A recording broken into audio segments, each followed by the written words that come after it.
Sounds of the past roared to life as this B-17 bomber opened the door to a new kind of history lesson. Visitors got a chance to meet the Memphis Belle and experience what air power was like in World War II.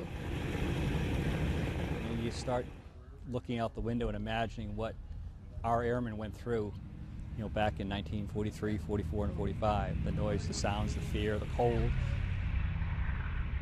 While the passengers got the best view, the pilots acted as their tour guides in this flying museum. Well, flying the Memphis Belle to me is, you're a big kid again, just because you're flying a bomber. The best side of it, to me, flying it, is the people that you meet, especially the veterans. Wherever the Memphis Belle goes, there are always visitors who have a special connection with the Flying Fortress. First mission, I was a little bit shaky.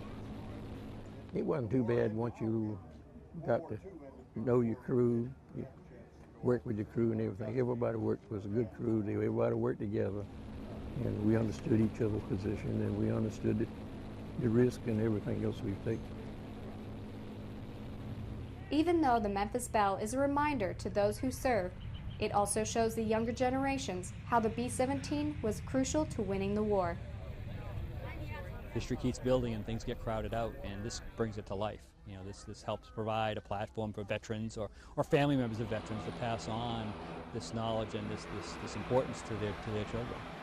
After giving tours all day, the Memphis Belle bid farewell to share the history lesson in another town. Senior Airman Molly Elder, Columbia, South Carolina.